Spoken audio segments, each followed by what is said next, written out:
Esto es solo una reflexión profunda. No pretende ser un estudio bíblico ni un tratado teológico. Solo espero que sea ameno, pero que nos lleve a reflexionar sobre el tema. En mi canal encontrarás más reflexiones que te harán pensar. Si esta reflexión o otras del canal son de bendición para ti, comparte el canal con aquellas personas que quieras bendecir. No te olvides de suscribirte, darle me gusta y activar la campanita para recibir actualizaciones de las nuevas reflexiones y canciones. Comenta también qué te parece, me ayudarás mucho a crear nuevos aportes. Y ahora empecemos. Si existe un campo de batalla donde se libran las mayores guerras del ser humano, ese es la mente. En ella se gestan las más grandes victorias, pero también las derrotas más amargas. Es el lugar donde se originan los pensamientos que pueden conducirnos a la gloria o al abismo. No es el mundo exterior el que determina nuestra caída, sino la forma en que enfrentamos las pruebas que nos llegan. La tentación en sí misma no es el problema. El problema es ceder a ella y permitir que arraigue en nuestra vida, debilitando nuestro espíritu. Como dice la Escritura, sino que cada uno es tentado cuando de su propia concupiscencia es atraído y seducido. Entonces, la concupiscencia, después que ha concebido, da a luz el pecado, y el pecado, siendo consumado, da a luz la muerte. Santiago 1, 14-15. Muchas veces buscamos culpables externos por nuestras caídas, y el diablo suele ser el principal acusado. Nos resulta más fácil atribuir nuestras debilidades a una entidad maligna externa que asumir nuestra responsabilidad personal. Sin embargo, la verdad es que la mayoría de nuestras luchas no vienen de fuerzas externas, sino de nosotros mismos. Nuestra mente, cuando no es gobernada por el Espíritu, se convierte en un campo de batalla donde los deseos carnales intentan dominar sobre la voluntad de Dios. No siempre es Satanás quien nos hace tropezar, sino nuestra propia naturaleza carnal, aquella que constantemente batalla contra el espíritu, buscando satisfacer impulsos egoístas y temporales en lugar de buscar lo eterno. Es importante reconocer que la mente es el primer territorio donde el enemigo intenta sembrar duda, miedo y deseos desordenados. Si no estamos atentos, esos pensamientos pueden echar raíces y dar fruto en acciones que nos alejan de Dios. La lucha contra nuestra carne es un esfuerzo diario, una rendición constante ante Dios, para que sea Él quien tome el control. Romanos 8, 5 nos advierte: porque los que son de la carne piensan en las cosas de la carne, pero los que son del Espíritu, en las cosas del Espíritu. La pregunta es, ¿en qué estamos enfocando nuestra mente? Como dice Gálatas 5, 19, 21. Y manifiestas son las obras de la carne, que son adulterio, fornicación, inmundicia, lascivia, idolatría, hechicerías, enemistades, pleitos, celos, iras, contiendas, disensiones, herejías, envidias, homicidios, borracheras, orgías y cosas semejantes a estas, acerca de las cuales os amonesto, como ya os lo he dicho antes, que los que practican tales cosas no heredarán el reino de Dios. La verdadera batalla no está fuera de nosotros, sino dentro. Cada pensamiento que permitimos arraigar en nuestra mente tiene el potencial de moldear nuestras acciones, influenciar nuestras emociones y determinar nuestro destino. Es en la mente donde se originan los conflictos internos que nos pueden llevar a la desesperación o a la victoria espiritual. Si no ejercemos dominio sobre nuestros pensamientos, estos pueden convertirse en fortalezas que nos esclavizan. Aquí es donde cobra sentido la sabiduría contenida en la siguiente frase: no puedes impedir que los pájaros revoloteen tu cabeza, pero puedes impedir que hagan nido en ella. No podemos evitar que los pensamientos tentadores aparezcan, que la carne se levante contra el espíritu, o que ciertas emociones nos golpeen en momentos de debilidad. Sin embargo, sí podemos decidir qué hacer con ellos.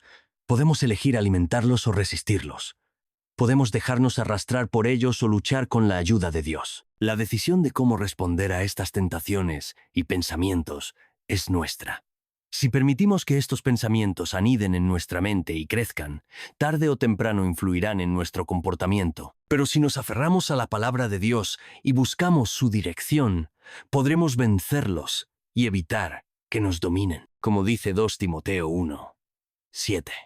Porque no nos ha dado Dios espíritu de cobardía, sino de poder, de amor y de dominio propio. Pablo lo expresó de manera contundente en Romanos 7:22-23. Porque según el hombre interior, me deleito en la ley de Dios, pero veo otra ley en mis miembros, que se rebela contra la ley de mi mente y que me lleva cautivo a la ley del pecado que está en mis miembros. No somos víctimas indefensas de nuestras inclinaciones. Aunque la naturaleza humana tiende a la debilidad, Dios nos ha dado herramientas espirituales para resistir y vencer. A través del Espíritu Santo, podemos tomar el control de nuestra mente y someterla a Cristo, renovándola diariamente con su palabra. La clave está en reconocer que no podemos luchar solos. Necesitamos la dirección y fortaleza de Dios para derribar toda barrera mental que se interponga en nuestra comunión con Él. 2 Corintios 10:4-5 nos recuerda, porque las armas de nuestra milicia no son carnales, sino poderosas en Dios para la destrucción de fortalezas, derribando argumentos y toda altivez que se levanta contra el conocimiento de Dios y llevando cautivo todo pensamiento a la obediencia a Cristo. La lucha contra la carne es constante, pero no imposible de vencer. Es una batalla que se libra día a día, pensamiento a pensamiento, decisión a decisión. La clave está en reconocer que el enemigo más grande no está afuera, sino dentro de nosotros. Si aprendemos a gobernar nuestra mente, gobernaremos nuestras acciones, porque todo lo que hacemos tiene su origen en lo que pensamos y permitimos que eche raíces en nuestro interior. Si entregamos nuestra voluntad a Dios y nos revestimos de su fortaleza, ninguna tentación podrá vencernos, porque nuestra mente estará alineada con su propósito y su verdad. No se trata de una lucha basada en nuestras propias fuerzas, sino en la dependencia total de Dios, en la renovación constante de nuestros pensamientos a través de su palabra. Romanos 12:2 nos exhorta: no os conforméis a este siglo, sino transformaos por medio de la renovación de vuestro entendimiento, para que comprobéis cuál sea la buena voluntad de Dios, agradable y perfecta. Cuando comprendamos que nuestra propia naturaleza es la que nos traiciona, dejaremos de buscar culpables externos y empezaremos a asumir la responsabilidad de nuestra propia vida espiritual. Nos daremos cuenta de que la verdadera victoria no está en evitar la tentación, sino en aprender a resistirla, fortalecidos en la fe y con la mirada puesta en Dios. El verdadero enemigo no es la tentación, sino la rendición a ella.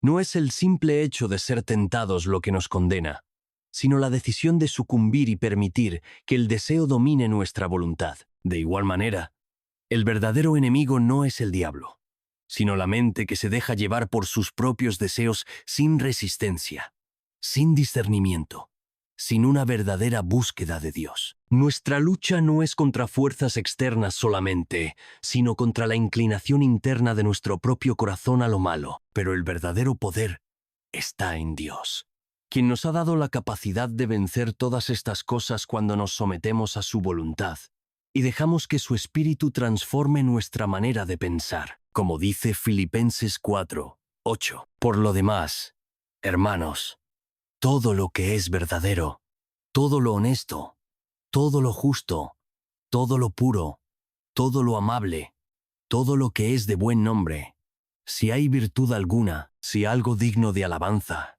en esto pensad, que nuestra mente sea un campo de victoria y no de derrota, un santuario de paz y no un lugar de tormento, que en ella habiten pensamientos de bien, de amor y de verdad, y que el enemigo no encuentre espacio para sembrar duda o temor. No podemos evitar que los pensamientos negativos o tentaciones intenten posarse en nuestra mente, pero sí podemos decidir qué hacer con ellos. Que no sean los pájaros los que hagan nido en ella, sino la palabra de Dios, que nos fortalece, nos renueva y nos guía hacia la vida eterna, transformando cada pensamiento en obediencia a Cristo.